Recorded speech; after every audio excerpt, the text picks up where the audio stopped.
Bismillahirrahmanirrahim. Alhamdulillahi rabbil alamin. Wabihi nasta'in ala umur dunya wad din. Wassalatu wassalam ala ashrafil anbiya'i wal mursalin Sayyidina Muhammadin wa ala alihi wa sahbihi ajma'in. Wa ba'du.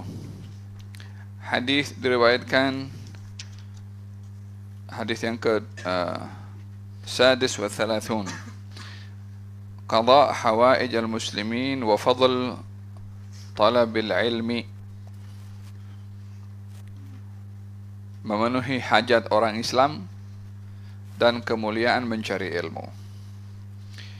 An Abi Hurairah radhiyallahu anhu an Nabi sallallahu alaihi wasallam qala: "Man naffasa an mu'minin kurbatan min kurabid dunya, naffasallahu anhu kurbatan min kurabi yaumil qiyamah." Barang siapa yang memberikan kelapangan atau mengangkat kesusahan daripada orang yang beriman, daripada kesusahan-kesusahan keduniaan, maka Allah akan melapangkan atau mengangkat daripadanya kesusahan di hari kiamat. Dibandingkan kesusahan di dunia ini seberat apapun juga, ia adalah menyentuh kepada perasaan dan juga tubuh badan. Paling teruk pun juga kesusahan itu boleh membawa kepada kematian. Seperti dalam kesusahan orang kena sakit yang boleh membawa kepada kematian. Dibandingkan dengan kesusahan di akhirat yang tiada penghujung, orang di akhirat tidak mati. Ianya kekal hidup, imma dalam nikmat, semoga kita termasuk daripada golongan itu, wa imma dalam azab, semoga Allah lindungi kita daripada azab hari kiamat. Sehingga dinyatakan di dalam hadis bahwasanya kesusahan di hari kiamat ini tidak boleh dibayangkan.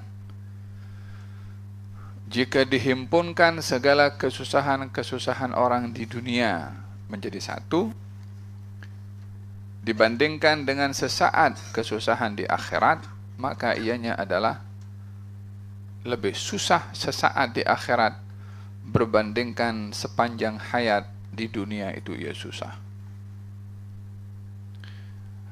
Kalau rasa sakit itu di dunia dihimpunkan menjadi satu, dibandingkan dengan sakitnya seseorang sesaat di akhirat atau di neraka, maka ianya tidak boleh dibandingkan sepanjang hayat sakit dengan sesaat, sepanjang hayat di dunia sakit dengan sesaat rasa sakit di akhirat. Walihada di dalam hadis dinyatakan ada orang yang nanti di akhirat itu, kalau dia termasuk orang yang susah di dunia, sepanjang hayatnya susah, tapi dia orang baik, maka ketika dia masuk dalam neraka, baru sikit saja anggota badannya itu baru masuk dalam, sikit saja, jari-jarinya baru masuk. Ditanya, pernahkah kamu hidup susah di dunia? Katanya, aku tak pernah. Apa sebabnya? Baru merasakan sikit nikmat di surga, lupa semua susah di dunia.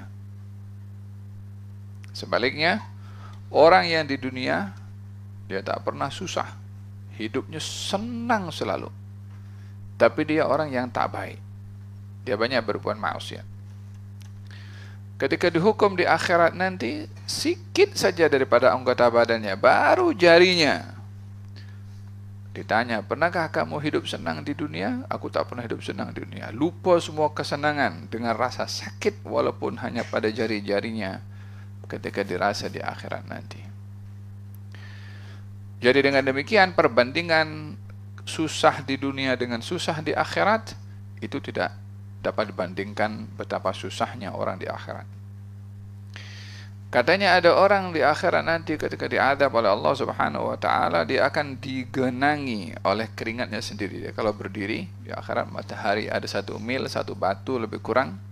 Orang itu kena panas, jangan tanya bagaimana rasa panasnya, mengeluarkan keringat, keringat pun tak berhenti keluar, sehingga keringat setiap orang itu bertakung daripada kakinya naik ke betisnya, daripada betisnya naik ke ke lututnya, lututnya naik ke pahanya, sana terus sampai kepada pinggangnya, sampai ke dadanya, sampai kepada mulutnya, sampai ke bagian telinganya, sehingga dia mendongak macam tu untuk tidak tenggelam dengan keringatnya sendiri, untuk menunggu hisab. Semoga Allah lindungi kita dari semua itu. Kata baginda Rasulullah, orang yang mengangkat kesusahan orang lain di dunia, Allah akan angkat kesusahannya nanti di akhirat yang terutuh. Untuk kita dapat diringankan di akhirat, kita ringankan beban orang lain di dunia yang susah. Walihada man nafasa an mu'minin kurbatan min kurbi dunya, nafasallahu anhu kurbatan min kurbi yaumil qiyamah. Nah, kemudian waman yassara ala mu'sirin yassarahu Allah fid dunya wal akhirah.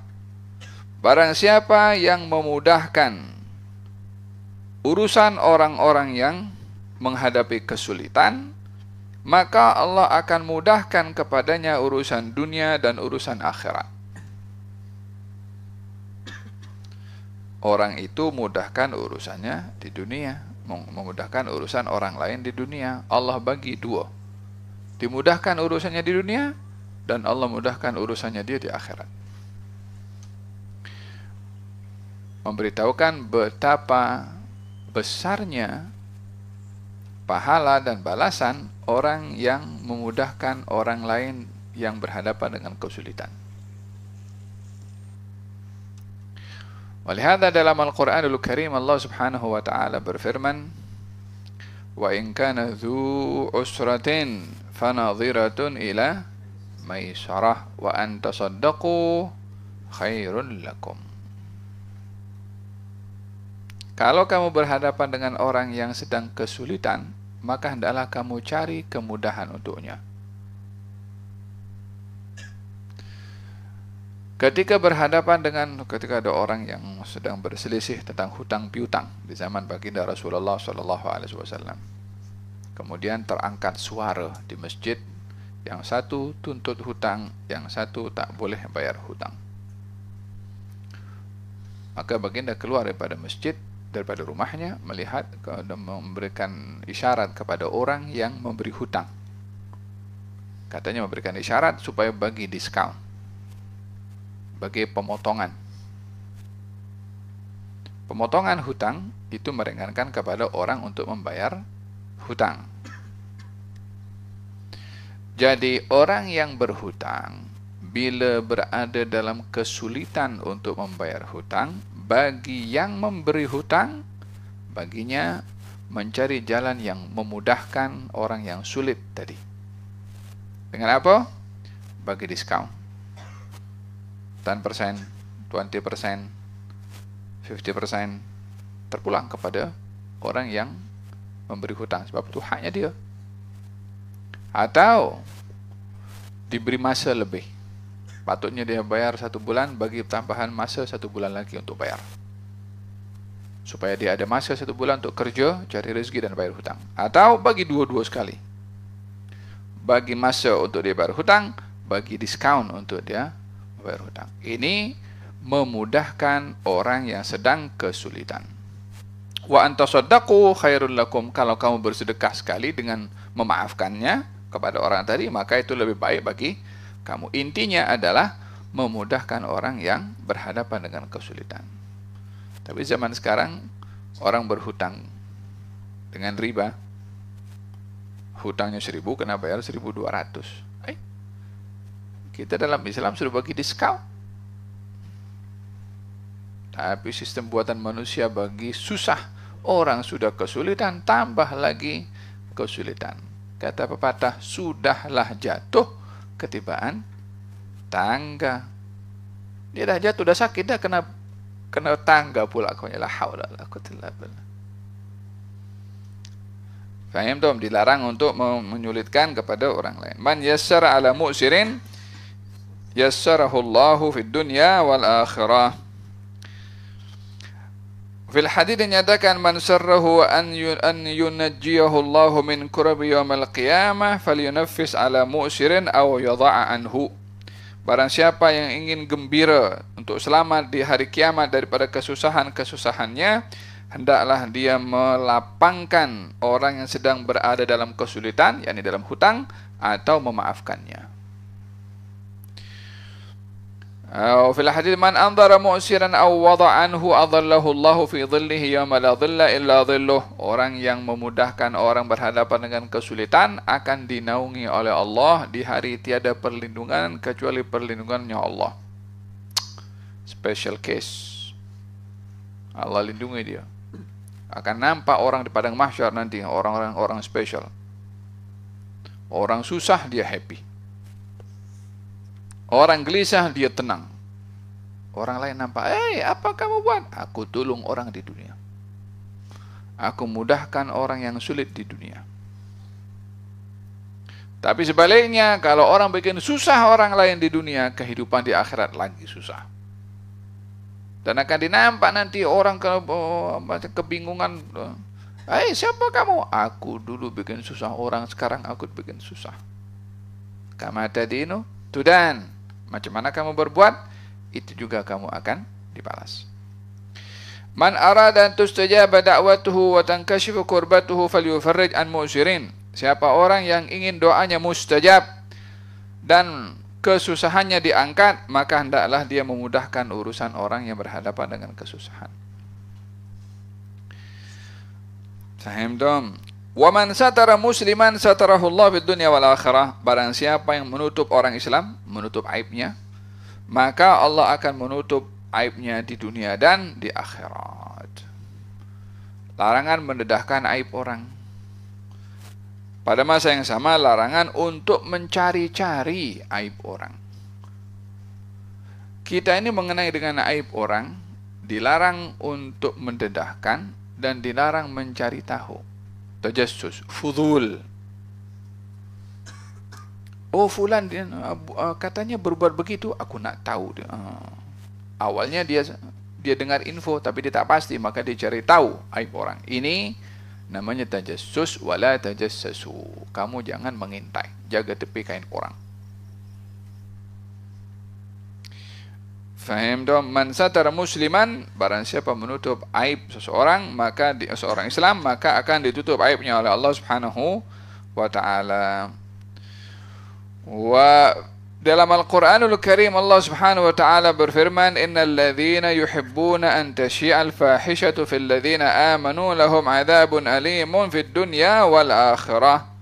Orang-orang yang suka untuk mendedahkan, membuka, memviralkan hal-hal yang keji pada orang-orang yang beriman, maka baginya azab di dunia dan baginya azab di akhirat. Di dunia akan didedahkan dia punya aib, di akhirat dia akan mendapatkan azab. Dosa apa itu? Dosa orang yang suka mendedahkan aib orang. Dosa orang yang suka mencari-cari salah silap orang. Kita dilarang mencari salah silap orang, kita dilarang untuk mendedahkan aib orang, kita dilarang untuk mendengar orang kalau cerita tentang aib orang. Jadi kalau orang cerita aib orang lain, stop. Tak boleh. Apa sebabnya? Ini kan pendedahan. Orang yang suka membuka dan mendedahkan aib orang beriman, maka baginya azab di dunia, yang cakap dan yang dengar. Tapi fulan tu memang ada aibnya. Ya, walaupun ada aibnya. Kalau dia ada aib, kamu tak ada aib. Kalau ada kekurangan, kamu sempurna. Kan sama-sama ada kekurangan. Bila boleh mendedahkan aib orang? Bila di mahkamah. Karena hakim tak mungkin akan jatuhkan hukuman kalau tak pasti. Oh, fulan pencuri. Naik ke mahkamah, panggil saksi. Hai saksi, betul dia mencuri? Dia tahu kalau dia mencuri. Kata saksi, saya tak boleh beritahu. Apa sebabnya? Sebab tak boleh mendedahkan aib orang. Macam mana hakim nak berkeputusan? Di mahkamah kita boleh cerita, karena ini masalah hukum. Faham dong? Oleh sebab itu jangan suka ambil gambar orang. Oh, dia pergi ke ini, dia pergi ke beli number ekor, ambil gambar. Pasal Facebook. Oh, itu orang yang dia beli number ekor, salah, ya dosa. Karena itu judi. Tapi yang ambil gambar dan viral kan salahnya banyak. Itu orang beli number ekor, salahnya, dosanya karena beli. Tapi orang yang mendedahkan itu mengaibkan semua orang sampai tahu dia punya dosa, tanggung sebanyak mana orang yang dia terdedah dengan mengetahui aib orang itu. Jangan suka mendedahkan, jangan suka memviralkan, jangan suka ambil gambar orang. Hatta dia buat salah. Faham dong? Zaman kita sekarang macam-macam, letakkan kamera apa senyap-senyap untuk tangkap. La haula wala quwwata illa billah. Yang suka perangkap-perangkap itu kan, untuk didedahkan itu kan, dia merasa aman ke kalau dia satu hari akan dipertanggungjawabkan oleh Allah Subhanahu wa taala. Walihada man satara musliman satarahu Allah. Siapa orang yang menutup aib orang lain, maka akan ditutup aibnya oleh Allah di dunia dan juga di akhirat. Tapi orang yang membuka aib orang, mencari-cari aib orang, maka aibnya pun akan dibuka oleh Allah Subhanahu wa taala. Faham dong? Ada. Nah. Wallahu fi auni al-'abdi ma kana al-'abdu fi auni akhihi. Wallahu fi auni al-'abdi ma kana al-'abdu fi auni akhihi. Allah akan tolong seorang hamba jika hamba itu menolong orang lain. Wa fil hadits dinyatakan man sa'a fi hajati akhihi al-muslim qudiyat lahu aw lam tuqda ghufira lahu ma taqaddama min dhanbihi wa ma ta'akhkhar wa kutiba lahu bara'atun minan nar wa bara'atun minan nifaq. Barang siapa yang keluar daripada rumahnya untuk memenuhi hajat saudaranya. Barang siapa orang yang memenuhi hajat saudaranya. Yang muslim, baik dia mampu untuk tunaikan hajat itu, atau ia tak mampu, tak berjaya, dia sudah berusaha, tapi tak berjaya. Allah ampunkan dosanya yang terdahulu dan yang akan datang. Kenapa dia ampunkan dosa? Karena usahanya dia nak tolong tunaikan hajat orang. Menyampaikan hajat orang pun juga kata baginda Rasulullah SAW, siapa di antara kamu yang tidak mampu datang untuk menyampaikan hajatnya kepada saya, minta tolong kepada orang lain supaya sampaikan hajatnya kepada saya. Karena orang menyampaikan hajat akan diampunkan dosanya. Dia menyampaikan saja, menyampaikan, fulan bin fulan kirim salam kepada engkau, akan sampaikan hajatnya. Fulan bin fulan minta pertolongan kepada begini, kan hanya menyampaikan hanya. Itu pun sudah diberi pahala oleh Allah dengan pengampunan dosa. Karena menyampaikan hajat orang lain. Apatah lagi memenuhi hajat orang lain. Dalam hadis ini, orang yang menyampaikan hajat orang lain, keluar untuk penuhi hajat orang, sukses atau tidak, Allah akan ampunkan dosanya yang terdahulu dan yang akan datang. Kemudian akan dicatat baginya 2 kebebasan. Dibebaskan oleh Allah daripada api neraka dan dibebaskan oleh Allah daripada sifat munafik. Dengan kata lain, orang yang tak mahu penuhi hajat orang, khawatir baginya ada sifat munafik. Paham dong? Hada berkenaan dengan memenuhi hajat orang. Ada seorang bernama Thabit Al-Bunani, seorang tabi'in namanya Thabit Al-Bunani. Dia i'tikaf di masjid. Didatangi oleh seorang alim bernama Al-Hasan. Katanya, "Ya Thabit,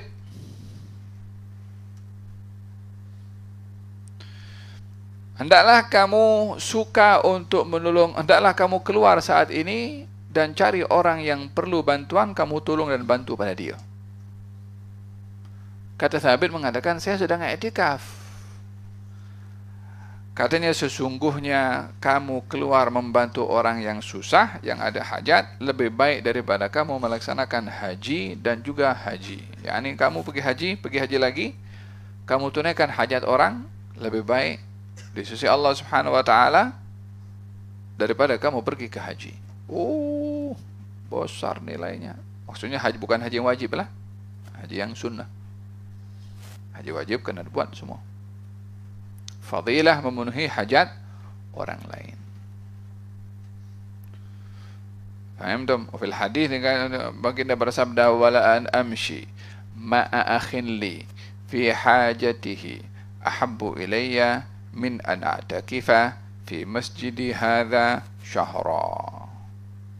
Saya tolong saudara saya untuk tunaikan hajatnya, lebih baik menurut saya berbandingkan saya iktikaf di masjid saya, Masjid Nabawi, 1 bulan. Oh, 24 jam iktikaf, 24 jam di Masjid Nabawi. Dibandingkan dengan usaha memenuhi hajat orang. Maka memenuhi hajat orang itu kedudukannya lebih tinggi berbandingkan iktikaf di Masjid Nabawi selama 1 bulan. Mana ada orang iktikaf di Masjid Nabawi 1 bulan penuh, tak keluar dari masjid? Susah. Pahalanya besar. Itu pun tak lebih besar daripada memenuhi hajat orang lain. Wallahu fi auni al-'abdi ma kana al-'abdu fi auni akhi. Naam. Qala Sayyidina Abu Bakar As-Siddiq radhiyallahu anhu wa ardhah, ketika menjadi khalifah, beliau pernah berkata, aku tak akan tinggalkan kebiasaan yang biasa aku lakukan sebelum aku menjadi khalifah. Yani dahulu beliau itu suka penuhi hajat seorang wanita, ibu tunggal yang ada anak kecil, untuk diperahkan susu kambing. Sayyidina Abu Bakar yang perah susu untuk diberikan kepada ahli keluarga itu supaya dapat minum daripada susu tersebut. Kata ibu itu mengatakan, khalas, sekarang Abu Bakar sudah sibuk dengan urusan kepimpinan, tak ada masa untuk perahkan susu untuk kami. Kata Sayyidina Abu Bakar, kebiasaan yang biasa saya lakukan sebelum menjadi khalifah tetap saya akan teruskan walaupun saya sudah menjadi khalifah. Walaupun jadi khalifah tetap dia perah susu untuk tolong orang, penuhi hajat orang. Hatta dia seorang nomor 1. Arhamukallah. Kalau satu hari Sayyidina Talha melihat Sayyidina Umar pada waktu-waktu tertentu didapati masuk ke rumah satu orang secara senyap-senyap macam tu. Kata Talha, ini Umar buat apa ini? Senyap-senyap dia masuk rumah orang. Maka rumah orang setelah dia pergi, Sayyidina Umar masuk senyap-senyap, selesai, kemudian dia keluar. Talha masuk ke rumahnya, ke rumah orang itu. Nak tahu rumah siapa ini? Apa benda? Umar pergi masuk dalam. Didapati ada orang tua. Mugaat, yakni dah tak boleh bangkit, tak boleh bangun, tak boleh urus dirinya sendiri. Sudah tua. Didapati Sayyidina Umar yang membersihkan orang tu, yang memandikan, yang mengistinjakan, yang walhasil merawat kepada orang tua itu. Tolong orang yang susah walaupun dia sahabat Nabi. Kata Talha sambilnya, engkau teruk betul. Kenapa engkau buruk sangka dengan Umar tuh? Talha pikirnya apa benda dia masuk rumah orang ini. Ternyata didapati Sayyidina Umar sedang memenuhi hajat orang yang susah, orang yang papa kedana, dia tak boleh buat apa. Ditolong, dibantu oleh Sayyidina Umar ibn al-Khattab. Man kana fi hajati akhihi fallahu fi hajati wallahu fi auni al-'abdi ma kana al-'abdu fi auni akhihi. Naam. Man salaka tariqan yaltamisu fihi ilman sahalallahu lahu tariqan ila jannah. Man salaka tariqan yaltamisu fihi ilman sahalallahu lahu bihi tariqan ila al-jannah. Barang siapa yang dia keluar untuk mencari ilmu, maka akan dimudahkan oleh Allah jalannya menuju ke surga. Dengan kata lain, bahwasanya ilmu itu mesti membawa orang ke surga. Barulah itu yang bermanfaat. Ilmu apa? Ilmu yang membawa orang pergi ke surga. Dengan demikian ada ilmu yang membawa orang pergi kepada selain surga. Ilmu untuk skema, ilmu untuk tipu orang. Ilmunya mungkin IT-nya bagus, tapi digunakan untuk hal yang tak bagus. Ilmunya ilmu agama, tapi digunakan untuk tipu orang, untuk menyesatkan orang. Maka barang siapa yang mencari ilmu, ya, ilmu sebenarnya, maka Allah akan mudahkan baginya jalan menuju ke surga, karena jalan menuju ke surga mesti dengan ilmu. Faham dong? Jadi dengan demikian orang mencari ilmu, niat untuk ilmu dapat membimbing dirinya menuju ke surga. Man salaka tariqan yaltamisu fihi ilman sahalallahu lahu bihi tariqan ila al-jannah wa majtama'a qaumun fi baitin min buyutillah. Tidak berhimpun satu kaum di salah satu rumah daripada rumah-rumahnya Allah, masjid, surau, yatluna kitaballahi, baca Quran, wa yatadarasunahu bainahum, yatadarasunahu, tadarus, satu baca, satu dengar, atau tadarus memperbetulkan bacaan, atau memahami maksudnya. Itu semua bahagian daripada makna tadarus, membaca dan bertadarus. Orang baca Quran mungkin baca sendiri. Kalau tadarus, dia melibatkan orang lain. Imma satu baca, satu mendengar, atau satu membaca, satu menerangkan.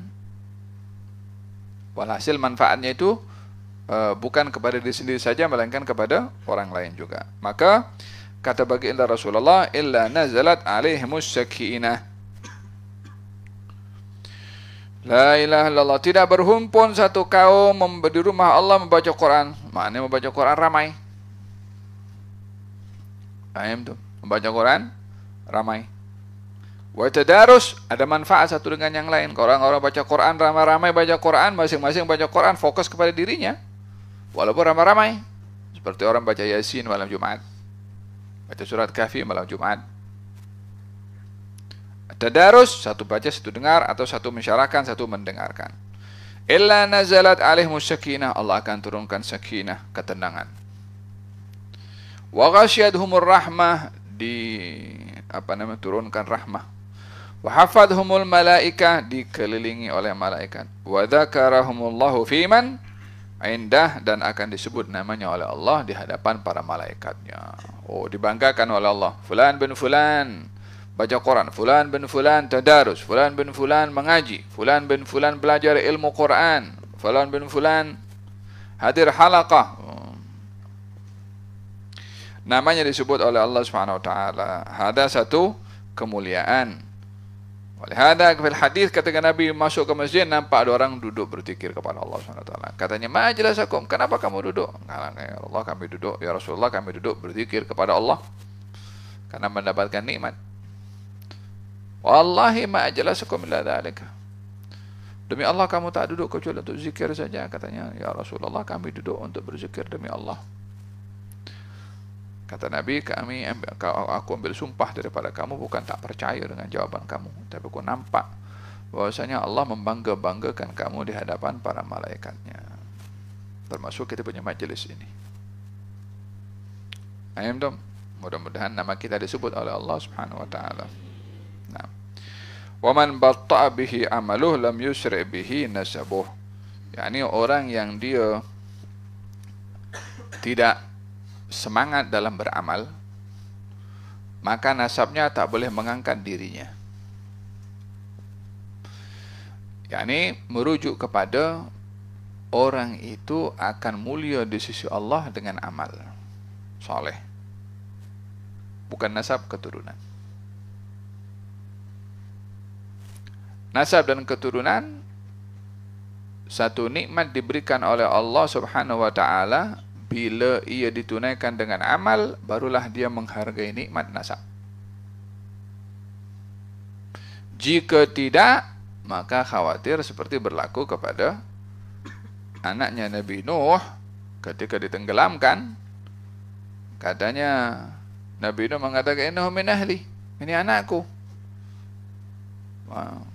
Innahu laysa min ahlik, sesungguhnya dia bukan keluargamu, kata Allah Subhanahu wa taala. Innahu amalun ghairu saleh, ini amal perbuatan tidak saleh. Dengan demikian seseorang itu hendaklah memfokuskan kepada amal. Jika dia diberi nasab dan diberi amal, maka dia diberikan oleh Allah dua kemuliaan, kemuliaan nasab dan kemuliaan amal. Jika dia tidak diberi kemuliaan nasab namun dia orang beramal, maka orang beramal lebih mulia daripada orang yang bernasab kalau tidak beramal di sisi Allah Subhanahu wa taala. Walau bagaimanapun kita tetap menghormati nasab sesiapapun juga, karena bahagian daripada dosa besar orang yang menikam nasab orang lain. At-ta'nu fil ansab, di antara dosa-dosa kata Nabi sallallahu alaihi wasallam, at-ta'nu fil ansab, menikam nasab orang. Apa maksud menikam nasab orang? Merendahkan, menghina nasab orang lain atau menafikan nasab orang lain. Hadis rawahu Muslim. Qira. الحديث 37 عن ابن عباس رضي الله عنهما عن رسول الله صلى الله عليه وسلم فيما يرويه عن ربه تبارك وتعالى قال إن الله كتب الحسنة والسيئة ثم بين ذلك فمن هم بحسنة كتب الله عنده حسنة كاملة وإن هم بها فعملها كتب الله عنده 10 حسنة إلى 700 ضعف إلى أضعاف كثيرة وإن هم بسيئة فلم يعملها كتب الله عنده حسنة كاملة وإن هم بها فعملها كتب الله سيئة واحدة. رواه البخاري ومسلم في صحيحيهما بهذه الحروف. فانظر يا أخي وكفنا الله وإياك إلى عظيم لطف الله تعالى وتأمل بهذه الألفاظ. وقول عنده إشارة إلى الاعتناء بها. وقال في السيئة التي هم بها ثم تركها كتب الله عنده حسنة كاملة فأكدها بكلمة وإن عملها كتبها سيئة واحدة. رواه البخاري ومسلم في صحيحهما بهذه الحروف. فأكد تقليلها بواحدة ولم يؤكدها بكلمة. فلله الحمد والمنة سبحانه لا نحدث أن عليه وبالله التوفيق. نعم. الحديث 37 عظيم لطف الله تعالى بعباده وفضله عليهم. Kemuliaan dan keagungan sifat lembutnya Allah kepada hamba-hambanya dan kelebihan dan keistimewaan yang diberikan oleh Allah kepada hamba-hambanya. Yakni berbicara tentang anugerah, nikmat, keistimewaan yang Allah utamakan kepada hamba-hambanya. An Ibn Abbas radhiyallahu anhuma an Rasulullah sallallahu alaihi wasallam fima yarwihi an Rabbih tabaraka wa taala. Hadis ini namanya hadis qudsi. Apakah hadis qudsi? Hadis qudsi adalah hadis yang Nabi menyandarkan riwayatnya kepada Allah dengan menyebutkan qala Allah Ta'ala atau fima yarwihi an Rabbih. Nabi meriwayatkan daripada Tuhannya. Bila Nabi mengatakan dalam kata-katanya qala Allah Ta'ala selain daripada Quran, maka itu namakan hadis qudsi. Akan dikatakan hadis qudsi. Macam mana boleh tahu mana apa bezanya dengan Al-Quranul Karim? Bezanya adalah bila hadis qudsi, bila Al-Quranul Karim, Nabi SAW akan suruh untuk catat dengan segera, dengan mengatakan ini adalah turun kepada saya ayat Al-Quran. Tapi kalau tidak, maka Nabi mengatakan qala Allah Ta'ala, yakni beliau menyandarkan kepada Allah pada kata-katanya selain daripada Al-Quran Al-Karim. Inna Allah Ta'ala katabal hasanati was sayyiat. Sesungguhnya Allah mencatat amalan-amalan yang baik dengan pahala dan amalan-amalan yang jahat dengan dosa. Yang dimaksudkan Allah mencatat di sini adalah Allah mentaklif malaikat untuk mencatat. Kiraman katibin. Ada malaikat-malaikat yang mulia tugasnya mencatat. Kiraman katibin. Ma yalfidhu min qawlin illa ladaihi raqibun atid. Tidaklah orang itu melafaz satu lafaz kecuali dicatat lafaznya itu oleh raqib dan atid. Faham dong? Yang dicatat amal perbuatan baik dan amal perbuatan yang tidak baik. Adapun amal perbuatan yang tidak termasuk daripada yang baik dan tidak baik, maka ia akan menjadi tak ada apa-apa balasan, karena perbuatan atau kata-kata yang kosong. La dia kebaikan, wala dia keburukan. Contohnya, saya makan nasi lemak. Contoh. Adakah itu ibadah? Bukan ibadah. Adakah itu dosa? Bukan dosa. Jangan bagi tahu saya makan nasi lemak, apa kaitannya? Paham dong? Tapi kalau kata-kata ada kaitan dengan ibadah atau dengan kebaikan, maka akan dicatat. Demikian juga keburukan. Inna Allah Ta'ala kataba al-hasanat wa sayyi'at, thumma bayyana dhalika. Kemudian dijelaskan. Faman hamma bihasanatin falam ya'malha. Orang yang dia berazam untuk melakukan hasanah, amal kebaikan. Falam ya'malha, tapi dia tak lakukan. Ham itu keinginan, cenderung, niat, tapi dia tak buat. Katabahallahu indahu hasanah kamilah, maka Allah akan catat untuknya pahala yang sempurna hanya sekedar dengan azam, sungguh-sungguh untuk dia melakukan amal kebaikan. Lihat dikatakan niatul mu'min khairun min amalih. Niatnya orang beriman lebih baik daripada amalnya. Maksudnya adalah niat itu menjadi sebab kepada seseorang untuk diberi pahala walaupun tak beramal. Sementara amal itu tidak boleh diberi pahala kecuali kalau sudah dilakukan amalnya. Orang ingin mendapat pahala sedekah. Bila dia dapat? Kalau dia bersedekah. Orang ingin mendapat pahala i'tikaf. Bila dia dapat? Kalau dia i'tikaf. Ada amal, ada balasan. Tapi niat punya keistimewaan. Niatnya ada, walaupun amalnya tidak ada, tetap itu niat akan diberi pahala walaupun tidak ada amal yang dilakukan, bila dia ada sungguh-sungguh untuk melakukan amal tersebut dengan niat. Melihat tadi katakan innamal a'malu bin wa innamal likulli imri'in ma nawa.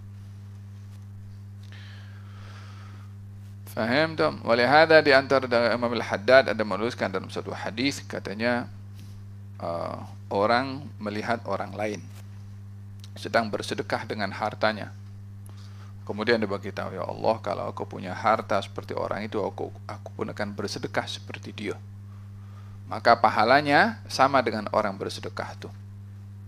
Dia tak bersedekah, ya, tapi ada azam. Katabahallahu indahu hasanah kamilah wa in hamma biha. Kalau dia berazam untuk melakukan kebaikan tadi, lalu dilakukannya, azam ada, pun amalnya pun juga ada. Katabahallahu indahu 10 hasanatin ila 700 dha'fin ila adha'afin kathirah. Dia berazam untuk berbuat kebaikan, lalu dilakukan kebaikan itu, minimum Allah bagi 10 pahala. Pertengahannya 700 kali ganda. Maksimum tak ada penghujung. Wallahu yudha'ifu liman. Mathalul ladzina yunfiquna fi sabilillahi kamathali habbatin ambatat 7 sanabila fi kulli sumbulatin 100 wallahu yudha'ifu liman syaa. Orang berinfak di jalan Allah, umpama orang menanam 1 biji, menumbuhkan 7 tangkai. Setiap tangkai ada 100. 7 tangkai jadi 700. Adakah itu maksimum? Tidak. Itu mutawassit, tengah-tengah. Minimum 10, tengah-tengah 700. Adapun maksimum, wallahu yudha'ifu liman yasha. Allah akan berikan lipat ganda kepada siapa yang dikehendaki, tak boleh nak kira berapa. Terpulang kepada Allah untuk memberikan lipat gandanya. Ini bergantung dengan kualiti amal. Kualiti amal. Orang bersedekah, niatnya baik, ikhlas, dan memberikan yang terbaik pada sedekahnya. Beza dengan orang yang bersedekah, ikhlas, tapi nilai sedekahnya itu biasa. Fokus dalam hal ini, orang yang bersedekah dengan yang berkualiti barangan yang disedekahkan, beza pahalanya dengan orang bersedekah dengan barangan yang barangan itu adalah barangan yang biasa. Walaupun sama-sama dia bersedekah, orang bagi baju lama dengan orang bagi baju baru. Dua-dua punya baju lama, dua-dua punya baju baru. Yang satu bagi baju lama, yang satu bagi baju baru. Sama-sama bersedekah. Tapi yang memberikan baju yang baru lebih mulia berbandingkan kepada orang bersedekah dengan baju yang lama. Maka kualiti pemberian sedekah ini berbeza. Maka pahalanya pasti pun juga berbeza. Tapi minimum semuanya dapat pahala. Karena pahala sedekah tadi. Makanya dikatakan orang beramal baik akan minimum diberi pahala 10, pertengahannya 700, dan maksimumnya adalah tiada berpenghujung. Wallahu yudha'ifu liman yasha. Wa in hamma bi sayyi'atin falam ya'malha. Kalau dia berazam untuk melakukan amal yang tidak baik, maksiat, lalu dia tidak melakukannya karena takut pada Allah, maka katabahallahu indahu hasanah kamilah. Allah catat dia satu pahala yang full. Siapa dia? Orang yang dia azam nak buat maksiat tak jadi buat. Ya subhanallah, sampai diberi pahala oleh Allah orang yang dia meninggalkan maksiat sebelum dilakukan. Faham tak? Contohnya ada orang berazam untuk tengok benda-benda yang tak elok dengan handphone. Kemudian dia ingat, ya Allah tengok aku, Allah pandang aku. Tak jadi dia buat. Dia dapat pahala. Sebab azam untuk berbuat maksiat lalu tak dibuat karena takut pada Allah. Kalau takut pada ustaz, tak dapat pahala. Takut kena tangkap. Paham tak? Mungkin ada orang nak bawa supaya tak jumpa ustaz, dia masuk pergi beli air ya. Ustaz tak mungkin masuk beli air. Ada dia bersembunyi daripada manusia, tak bersembunyi daripada Allah Subhanahu wa taala. Untuk apa dia bersembunyi takut daripada manusia? Apa manusia itu boleh buat tu? Ustaz ke bukan ustaz ke? Apa dia boleh buat? Tak boleh banyak buat. Tapi Allah, siapa lebih kuasa? Ustaz ke atau Allah Subhanahu wa taala? Allah lebih kuasa. Siapa padu kita lebih segan? Ustaz ke atau Allah Subhanahu wa taala? Allah Subhanahu wa taala. Kalau segan pada ustaz, tak segan pada Allah, itu boleh jadi membesarkan orang daripada Tuhan. Faham dong? Fa in hamma bi sayyi'atin falam ya'malha kataballahu indahu hasanah kamilah wa in hamma biha fa'amilaha katabahallahu sayyi'atan wahidah. Kalau ada orang azam untuk melakukan maksiat lalu ia pun tergelincir juga melakukan maksiat, maka dicatat satu dosa. Tengok perbandingannya. Makanya dikatakan di sini besarnya sifat lembutnya Allah. Orang kalau azam buat taat tak dibuat, Allah bagi pahala. azam buat taat dibuat, Allah bagi minimum 10, pertengahannya 700, maksimumnya tak berpenghujung jumlahnya. Orang azam berbuat maksiat tak dibuat karena takut pada Allah, diberi 1 pahala. Orang berazam berbuat maksiat tergelincir melakukannya, diberi 1 dosa. Bukan 10 dosa, bukan 700 kali ganda macam tadi orang berbuat taat. Oleh sebab itu hadis ini dikatakan hadis azim lutfillah, yakni besarnya kelebihan dan keistimewaan yang Allah beri kepada hamba. Patutnya hamba itu menghargai pemberian daripada Allah seperti ini, yang diberi terlalu besar diberikan oleh Allah kepada hamba. Faham dong? Gerak. Al-hadits الثامن والعشرون. بسم الله الرحمن الرحيم. الحديث الثامن والثلاثون عن أبي هريرة رضي الله عنه قال قال رسول الله صلى الله عليه وسلم إن الله تعالى قال من عادى لي وليا فقد أذنته بالحرب وما تقرب إلي عبدي بشيء أحب إلي مما افترضته عليه ولا يزال عبدي يتقرب إلي بالنوافل حتى أحبه فإذا أحببته كنت سمعه الذي يسمع به وبصره الذي يبصر به ويده التي يبتش بها ورجله التي يمشي بها ولئن سألني لأعطينه ولئن استعاذني لأعيذنه. نعم. رواه البخاري. نعم. حديث الثامن والثلاثون محبة الله لأوليائه وبيان طريق الولاية. Hadis tajuknya adalah kasih sayangnya Allah kepada para aulia dan jalan untuk orang menjadi wali. Apakah itu wali? Wali adalah orang yang dekat dengan Allah. Apakah itu wali? Wali orang yang ditolong oleh Allah. Oleh karena katakan Allah waliyul ladzina amanu. Allah itu wali, penolong kepada orang-orang yang beriman. Berarti kalau dinisbahkan kepada manusia dikatakan wali min auliyaillah, orang yang ditolong oleh Allah Subhanahu wa taala. Wali juga adalah artinya dekat. Orang yang dekat dengan Allah Subhanahu wa taala. Dekat dengan Allah dengan ilmunya. Dekat dengan Allah dengan ibadahnya. Paham dong? Dengan kata lain, wali itu bukan orang yang boleh nampakkan keramatnya, bukan itu. Kalau orang tak ada keramat bukan wali kah? Wali orang yang ditolong oleh Allah, orang yang dekat dengan Allah Subhanahu wa taala dengan ilmunya dan juga dengan amalnya. Hatta tak nampak keramat, maka dia wali min auliyaillah. Ala inna awliya Allah la khaufun alaihim wa lahum yahzanun. Qala inna Allah taala qala. Allah Subhanahu wa taala berfirman. Ini hadis qudsi yang kedua. Tadi hadis qudsi, sekarang hadis qudsi. Katanya, man adali waliyan faqad adantuhu bil harbi. Siapa orang yang memusuhi, memerangi wali-wali aku dengan mencaci, dengan memusuhi, dengan membenci, dengan mentuhmah, dengan merendahkan, dengan mengaibkan, dengan memviralkan, wali min awliyaillah. Alim minal ulama.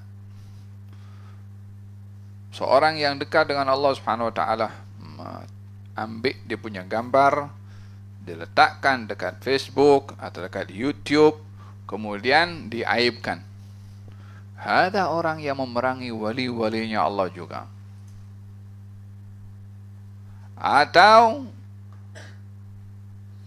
kata-kata dia ni tentang wali min awliyaillah dikopi, kemudian dihantarkan, dipublishkan kepada orang. Dia tak kata, tapi dia hanya sebarkan saja. Sama juga dia memusuhi para wali-walinya Allah. Jadi hati-hati, jangan sembarangan. Allah berfirman dalam hadis ini, katanya hadis qudsi, siapa orang yang memusuhi wali-wali aku, merendahkan, mengaibkan, mencaci, memviralkan dengan niat jahat, tidak hormat, maka faqad adzantuhu bil harbi, maka aku akan isytiharkan peperangan kepada dia. Nah, wa ma taqarraba ilayya 'abdi bi syai'in, ini menunjukkan kedudukan derajat para aulia ya. La ilaha illallah. Naam. Wa ma taqarraba ilayya 'abdi bi syai'in ahabba ilayya mimma aftaradtuhu alaih. Dan tiadalah hambaku mendekatkan diri kepadaku dengan sesuatu yang lebih aku senangi melebihi daripada ia mendekatkan dengan apa yang aku wajibkan kepadanya. Ini dengan apakah amalan yang Allah suka kepada hamba bila melakukan yang wajib.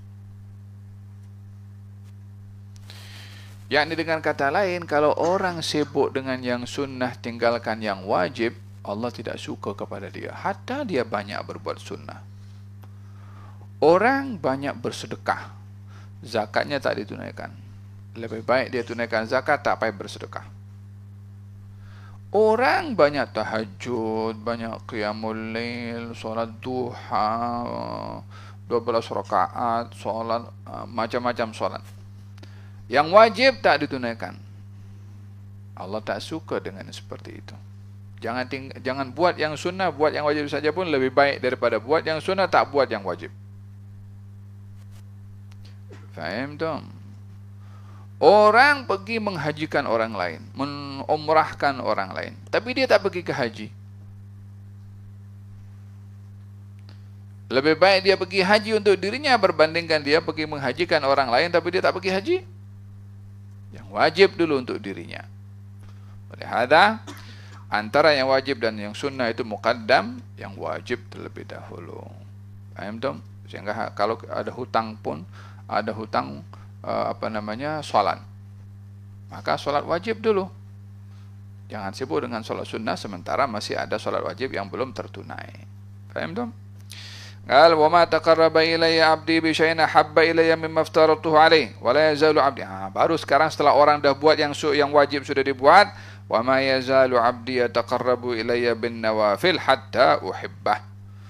Kalau hambaku tadi setelah melakukan yang wajib sentiasa istiqamah melakukan yang sunnah daripada salat dan lain-lainnya, maka aku bagi kepada dia cinta, hatta uhibbah, aku sayang dia.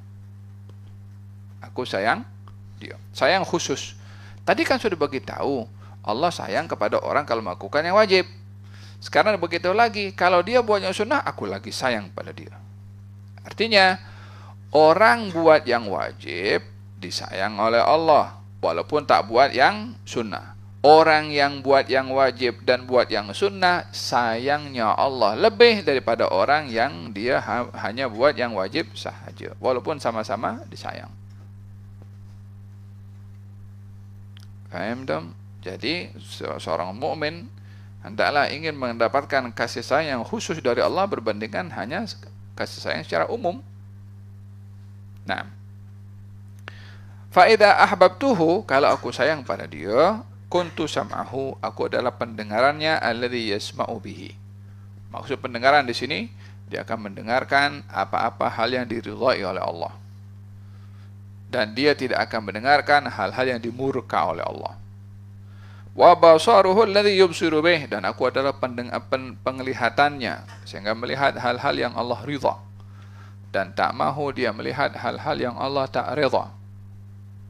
Memandang orang lain dengan pandangan hina, melihat aurat orang lain, Allah tak suka, dia tak akan gunakan matanya untuk itu. Apa sebabnya? Sebab Allah jaga dia.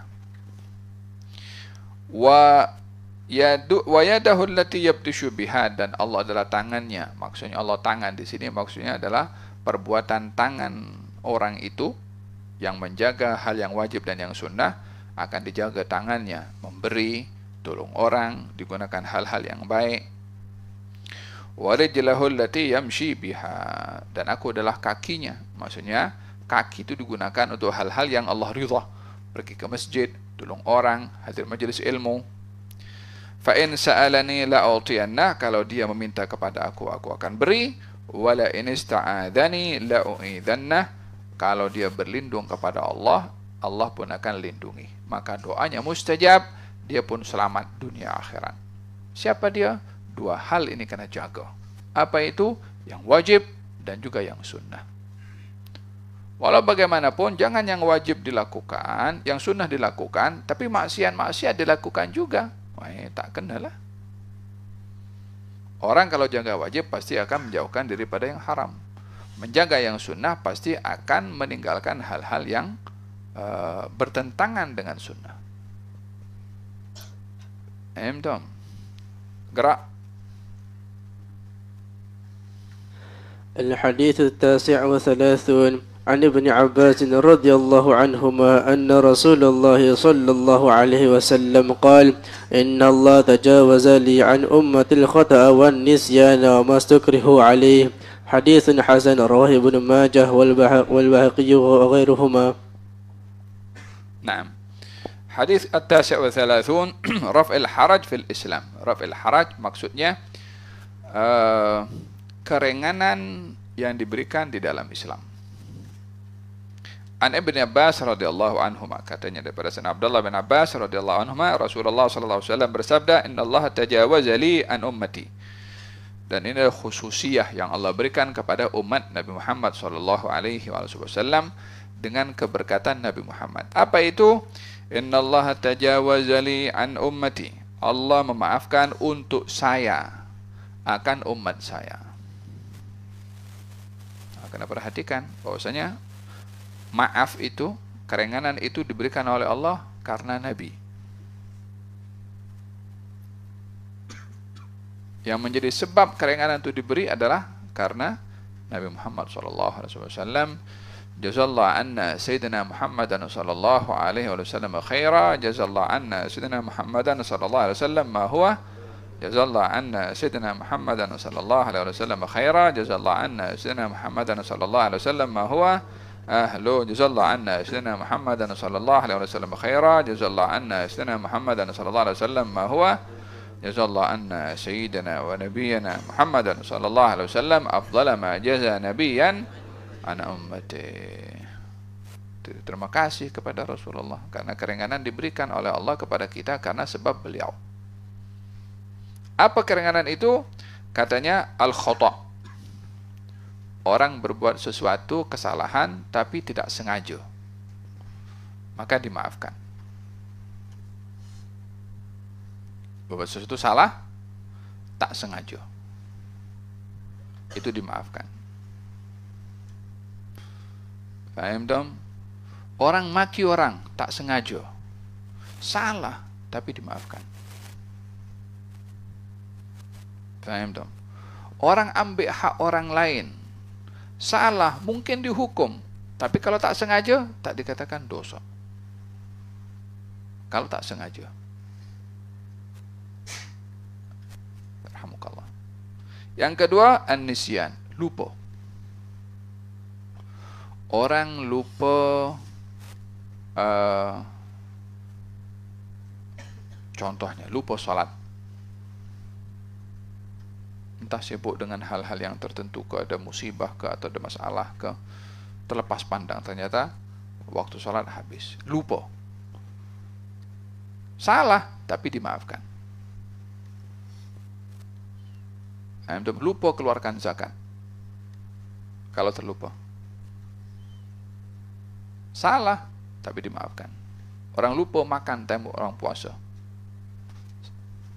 dimaafkan.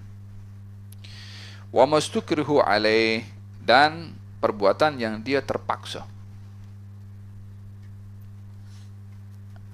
Sayyidina Ammar bin Yasir diancam untuk dibunuh, diseksa, sehingga dia menyebutkan Hubal, Hubal. Dia menyebut nama berhala. Dia jumpa dengan Nabi Rasulullah, aku dah sebut nama berhala-berhala. Illa man ukriha wa qalbuhu mutmainnun bil iman. Dia mengucap itu dalam keadaan dia terpaksa, tapi hatinya tetap beriman kepada Allah, maka dimaafkan. Faham tom? Jadi ini keringanan yang diberikan oleh Allah kepada umat Nabi Muhammad SAW. Buat salah karena tak sengaja, karena lupa, atau karena dipaksa, maka tidak dihukum sebagai satu kesalahan dan tidak dicatat sebagai satu dosa. haditsun hasan rawahu Ibnu Majah. Wallahu taala alam bissawab. Kita akan hatamkan hadis yang ke-40. Sebetulnya kita fokus kepada 40 hadis, tapi di sini ada 42 hadis. Kita akan baca malam ini insyaallah di Masjid Darul Ihsan. 3 hadis kita baca dan kita khatamkan dan diijazahkan malam ini insyaallah di Masjid Darul Ihsan.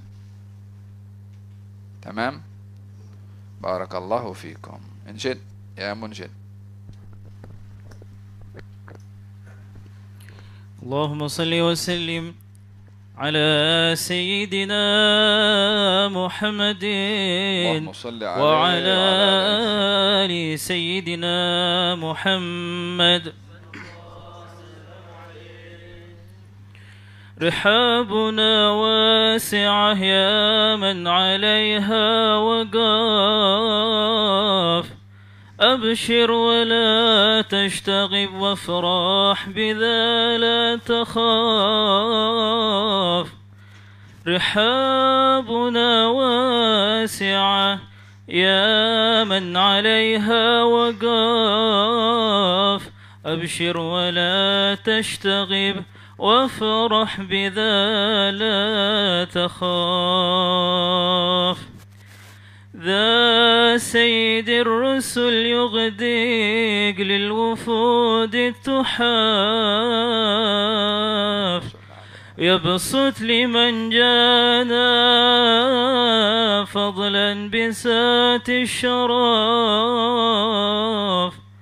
بصات من مدلو قد حل أعلى الغراف، ذا فضل واسع وذا الإحسان ما له طراف.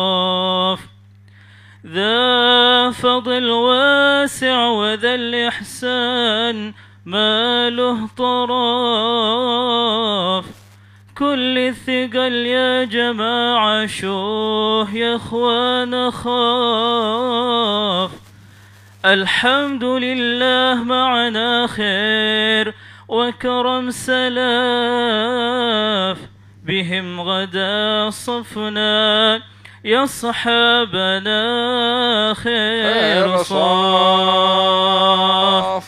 الحمد لله معنا خير وكرم سلاف، بهم غدا صفنا يا صحابنا خير صاف. وعاد معنا الخبي خير من قد عطاف. المصطفى سعد ملو بالمشفع شغاف. المصطفى سعد ملو بالمشفع شغاف. عليه صلى إلهي كل ما برق راف. والآل خص العلوي حسننا والكناف. والصحب جمعا وكل عارف بربي عراف. والحمد لله رب العالمين. أحسن بارك الله فيك. فاتنا شفينا رسول الله على بيت اسمه يدرد ما تنسى وسلم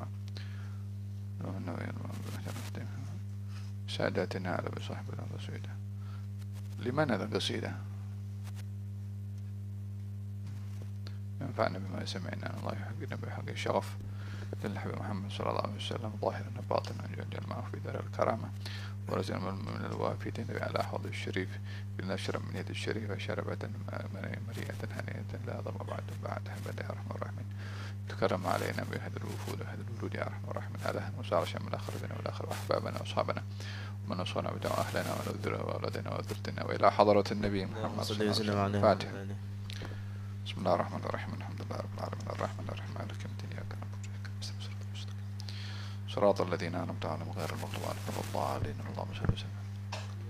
الحمد لله رب العالمين. ربنا انفعنا بما علمتنا. رب علمنا الذي ينفعنا. رب فقهنا وفقه أهلنا وقرابة لنا في ديننا مع أهل الكتر أنثى وذكر. ربي وفقنا وفقه لما ترضى قولا وفعلا كرما وارزق الكل حلالا دائما وأخلا أزكي علما نهضى بالخير ونكفى كل شر. ربنا أصلح لنا كل الشؤون وأقر بالرضا منك العيون واقض عنا ربنا كل الديون قبل أن تأتينا رسل المنون. اغفر استر أنت أكرم من ستر. وصلاة الله تغشى المصطفى من إلى الحق دعانا والوفاء بكتاب فيه للناس شفاء على الآل الكرام شرفا وعلى الصحب المصابيح الغرار. اللهم اهدنا بهداك واجعلنا ممن يسارع في رضاك ولا تولنا وليا سواك ولا تجعلنا ممن خالف أمرك وعصاك. وحسبنا الله ونعم الوكيل. لا حول ولا قوة إلا بالله العلي العظيم. يا ربنا اعترفنا بأننا اقترفنا وأننا أسرفنا على لظى أشرفنا فتب علينا توبة تغسل لكل حوضة واستر لنا العورات وآمن الرعاة واغفر لوالدينا ربي ومولودينا والأهل والإخوان وسائر الخلان وكل ذي محبة والمسلمين أجمع آمين يا ربي. اسمع فضلا وجودا منا لا باكتساب منا بالمصطفى الرسول نحظى بكل سول. بالمصطفى الرسول نحظى بكل سول. بالمصطفى الرسول نحظى بكل سول.